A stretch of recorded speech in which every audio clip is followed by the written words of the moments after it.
Welcome to today's video. This is Grade 8, Chapter 5, Part 1 from the novel A Long Walk to Water by Linda Sue Park. In this video, we'll go through the solved exercises from pages 85 to 92, explained clearly and step by step to help you understand and prepare better. Whether you're revising for a test or just want to understand the chapter more deeply, you're in the right place. Let's begin. A Long Walk to Water. A Long Walk to Water is a true story that took place in a southern Sudanese village in 1985 at a time when the country was going through a civil war. The story alternates between two characters, Salva and Naya. Salva Dut is an 11-year-old boy, who became one of the lost boys of Sudan during civil war in 1985. The lost boys covered the African continent on foot as they searched for their families and safe place to stay. In 2008, an 11-year-old Sudanese girl named Naya was fetching water every day from a pond that was a 2-hour walk from her home. This novel is a powerful tale of perseverance and hope. Part I. One fine morning when Salva was at school, not far from his village. As the sounds of gunshots, his teacher yelled to everyone to run as fast as possible. In the chaos, Salva got separated from his family. He stayed with an elderly woman for a few nights, but eventually, he left as the lady informed Salva that she has no food or water to give. Salva left the place and joined a group of village residents in the hope to find a refugee camp where he will be safe. Between 2008 and 2009, as Salva was overcoming the across Sudan, he found boy by another group of boys who were also running from the war. One of the boys was Mariel. A few weeks later, Mariel was killed by a lion. When the group crossed the Nile River, they built boats from reeds. They also had to cross the Akobo Desert, which was the biggest challenge. The desert was extremely hot and water was limited. At night they had to sleep on the ground, often sharing the same space with deadly creatures such as lions and snakes. Eventually, they reached the Atang refugee camp in Ethiopia. Life in the camp was miserable. It was overcrowded, food was limited and diseases were common. Later, they proceeded on foot through Ethiopia and then moved to Kenya. It took months and they finally adopted by an American family. Salva was united with his family and studied hard while trying to find his family. He finally decided to help people of Sudan who were facing the same condition he faced due to shortage of water. In 2003, he started working with organizations to build wells across Sudanese villages to overcome the shortage of water. Part 2. The history of Naya begins as a second storyline, which takes place between 2008 and 2009. Naya used to fetch water for her family from the large pond which is 2 miles away from her village. It was exhausting, but her family depended on her. One day she noticed a group of men clearing the land with the men were building. Older men and women had brought materials to the men were building. Older men and water to the site. She was overjoyed to learn that she will no longer walk miles every day to get their water. She also learned that there will be a school for girls, which was previously unavailable to the most of the Sudanese girls. As they were expected to spend their time fetching water which was not contaminated. It was then revealed that Salva was the one doing all this work for the betterment of the people of Sudan. Let's start with our first exercise on page 88, Synonyms and Antonyms. We'll look at the meanings of some important words from the chapter. For each word, we'll give you a synonym, a word with a similar meaning, an antonym, a word with the opposite meaning, and we'll use the word in a sentence to help you understand how to use it in context. Let's dive in. The first word is befriends. The synonym of befriends is associates or connects. The antonym of befriends is alienates or ignores. Here is a sentence using the word, Salva befriends the other boys at the camp, which helps him feel less alone.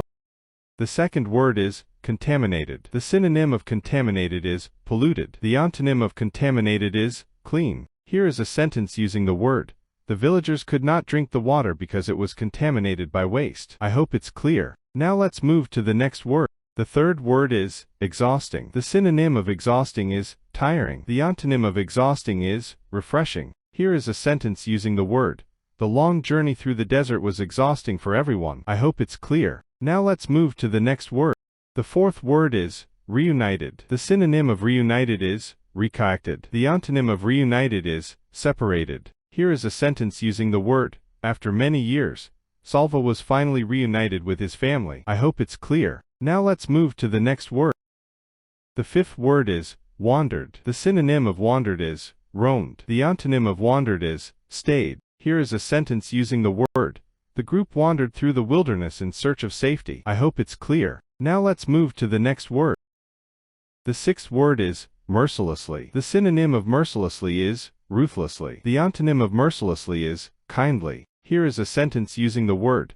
The soldiers mercilessly attacked the village, leaving no one unharmed. I hope it's clear. Now let's move to the next word. The seventh word is betterment. The synonym of betterment is improvement. The antonym of betterment is deterioration. Here is a sentence using the word. Salva worked hard for the betterment of his community by building clean water facilities. I hope it's clear. That's the last word for this exercise. Let's quickly review all the words we've learned in this lesson. The first word is befriends. The synonym is associates, and the antonym is alienates. The second word is contaminated. The synonym is polluted, and the antonym is clean. The third word is exhausting. The synonym is tiring, and the antonym is refreshing. The fourth word is reunited. The synonym is reunited, and the antonym is separated. The fifth word is wandered. The synonym is roamed, and the antonym is stayed. The sixth word is mercilessly. The synonym is ruthlessly, and the antonym is kindly. And the last word is betterment. The synonym is improvement, and the antonym is deterioration. I hope this summary helps you remember the words more clearly. Now, let's move on to the next part of the chapter. Now it's time for a comprehension checkpoint to see how well you've understood the story so far. Let's go through the questions one by one. Question 1. What is the setting of the story? Answer. The story is set in Sudan during a time of civil war. It begins in 1985 in a small Sudanese village, where Salva lives. Later, the setting changes to refugees in Ethiopia and Kenya. The story also shifts to the year 2008, showing Sudanese villages where people struggle with water problems. Question 2. Who helped Salva to get to the refugee camp in Kenya? And the answer is, Salva was helped by groups of boys and villagers who were also escaping the war. They traveled together for safety, supporting one through dangerous areas like the desert. Later on, kind people helped guide him all the way to the refugee camp in Kenya. Let's continue with the next two questions in our comprehension checkpoint. Question 3. Share the most challenging aspect of Salva's life. Answer. The most challenging part of Salva's life was when he had to walk for months across hot deserts without enough food or water. He faced great loss. His friend Mario was killed by a lion, and he had to survive without his family. Even though he was often lonely and afraid, Salva kept moving forward with great courage. Question 4. When did Salva's long walk start in the story? Answer. Salva's long walk began in 1985, when his school was attacked during the civil war in Sudan. He had to run away from his village, and began a long and difficult journey, on foot in search of safety. This journey lasted for months and completely changed his life. Great job following along. Now let's see to more personal reflection questions. Question 5. How would you feel living in a camp? Explain. Answer.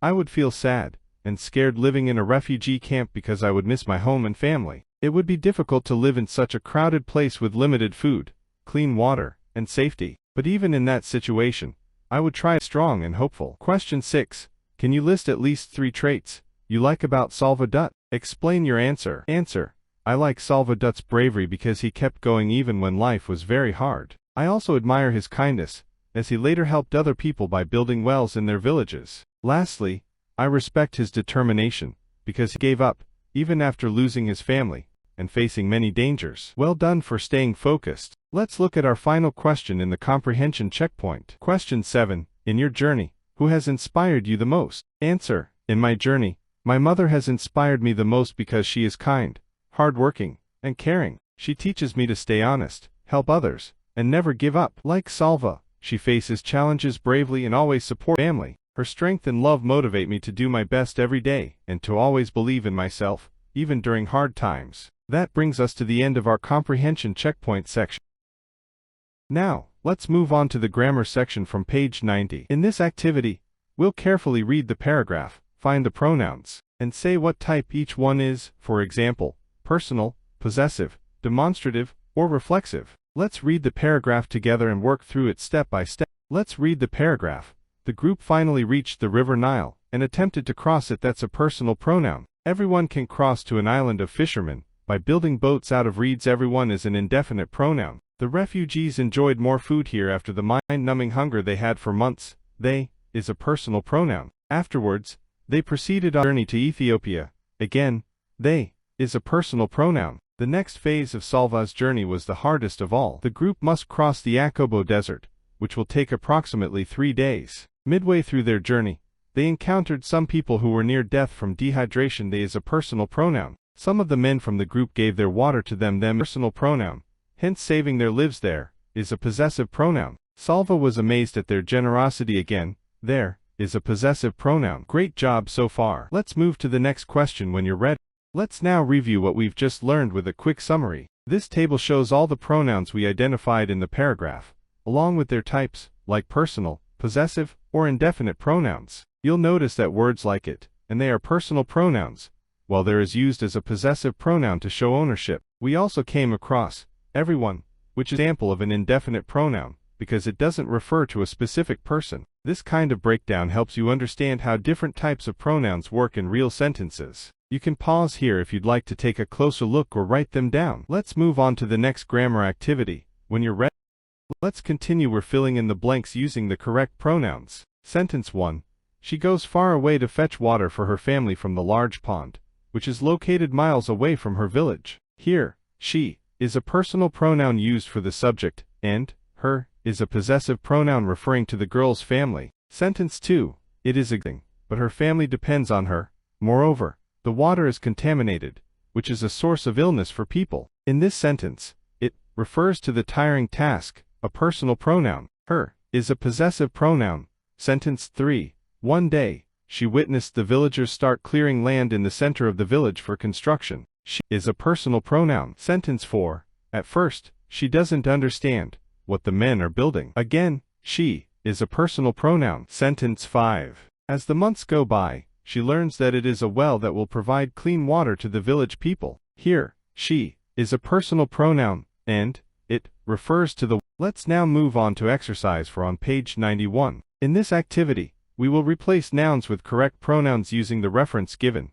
and then rewrite the sentences. This helps us practice how pronouns can make sentences shorter, smoother, and more natural. Let's go through each one step by step and rewrite them correct. Let's now look at the sentences that have been rewritten using the correct pronouns. We'll go through each one together, and I'll explain how the pronouns are used. 1. I like him, but he doesn't like me. Here, him and me are object pronouns, while he is a subject pronoun. 2. He gave her a rose, and she a tulip. This sentence uses both subject and object pronouns to avoid repeating names. 3. They visited us, but we couldn't host them. A good example of switching between subject and object pronouns depending on who is doing the action. 4. I don't like him, but he is my brother-in-law. Again, notice the switch between him, object, he, subject. 5. Anna is our friend. Here, we use our as a possessive pronoun to show belonging. These examples show how pronouns help keep our sentences clear and less repetitive.